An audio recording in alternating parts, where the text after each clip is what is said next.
something that Clay went over the other night with you guys. I missed it. I didn't get to be here for it. We've both been talking and collaborating on this cool idea that this guy did at the pans. So I'm going to go over some tonight, and I'm hoping maybe Clay had some differences in the way he showed it, so we can kind of mesh those together. He knows what's up already, and make it even better, okay? Because that's the thing about jiu-jitsu, you have different takes on it. Two different people can watch the same move and see different details, okay? So I may show you something tonight that may be different than what Clay said, and then he, can enlighten us on the differences, okay? So when I'm here, when I go to pass the guard, okay, this underhook is always a great idea, having this underhook, okay? But it's a fight, because he needs this underhook, okay? That's your biggest fight when passing like half guard, is that underhook, okay? So we're gonna say I've got the cross face here, okay? But I may not have the underhook like I want it, where I'm all the way under, but I've got a good grip on the material here. But he's got my leg locked in deep, and I can't get my leg out, okay? So what I'm gonna do is, I'm gonna pull the lapel out, which he's already got his out, so this is great, and I'm gonna feed it up to this hand here. Okay, now I don't want it, the tighter I can get this, the better. Okay, so I'm here, I'm going to keep pressuring with my shoulder. So this is taking the place of my grip on the cloth, feeding this. I'm going to get as tight as I can here. Now, if he's a strong guy that has a great base and just press here, this is really going to be hard on him. Okay, and I've got my weight laying on him, I've got the shoulder pressure, I'm pulling it into my shoulder here. Okay, now I've got a free arm. I've got his shoulder completely pinned. Okay, I can start moving this. If he's giving me some trouble here with this, I can pop this up easily. Okay, so now that I've got all this pressure driving in, I'm gonna start driving my shoulder in. Okay, I'm a little too hard here, okay, but I can generate a lot of pressure right here. See, I'm getting under this elbow. I can start working under this elbow and working my way up. Okay, I'm using my head and my arm to track this on. Okay, now he's still got my leg though, but there are quick ways to pass the guard, and there are slow ways.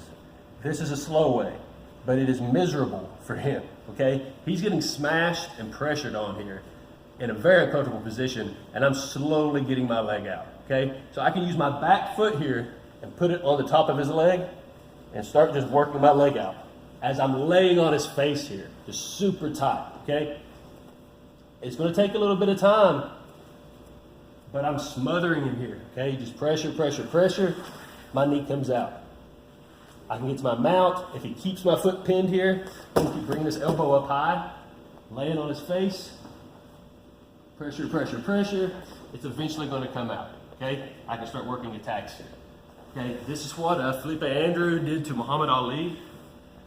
Muhammad Ali's a big guy. He's strong and just crazy athletic, and Felipe Andrew held him down and ended up beating him like 18-2 or something like that. 18-4, 18-2, something like that. With this grip, okay? So once again, we're here. I've got my cross face and shoulder pressure, but he's still defending here. I can't get the underhook, okay? So this is a great time. I'm gonna pull the lapel out here, feed it up to this hand, and secure it here. Now I'm good, okay? Now I can start really pressuring this in. If he tried to roll me this way, got a great post here, and that's opening his legs up. I can come around if I want to, okay? And I have a large variety of handoffs here for chokes, okay? Really nasty chokes right there, okay? For now though, I just want us to get the lapel around, get the control, okay? And I prefer to try to get up to the mount position because that's 4 points. I get 3 points for passing his guard, 4 points for the mount, okay? So that's a big combo right there. And then we're going to add another grip on here in a minute, okay? So, one thing that that Muhammad Ali is really good at is doing deep half, and he's really strong. Anybody who's like really strong, you can have them completely pressure down here in this deep half. I can have this underhook, and I can have him really pressure down. If he can get that arm under, and he's strong, even if he's not that strong, he can probably kick me over, especially somebody like Muhammad Ali. So to nullify that, what Andrew did here is he got this position, but as soon as he kind of got this grip, he dropped this knee into his hip right here, down to his own hip. So he's blocking his hip from being able to come back in. He's getting even more face pressure here, and he has a chance to try to fish this underhook, right? And he fished the underhook, but as soon as he started to come up, he felt like he was, at least from my perspective, it looked like he felt like he was going to get swept. And so instead, he came here to this knee right here, and he pushed this knee out, okay? And he came up like this, and he was able to drive this knee to the ground. And then every time that Muhammad Ali tried to elevate him, he kept grabbing that knee and pushing it away, and he was able to just slide through to here at the end. So rather than having his knee up here, he can get a lot of pressure, but as soon as he gets that underhook, he can elevate him and it's over, and Muhammad Ali's on top of him.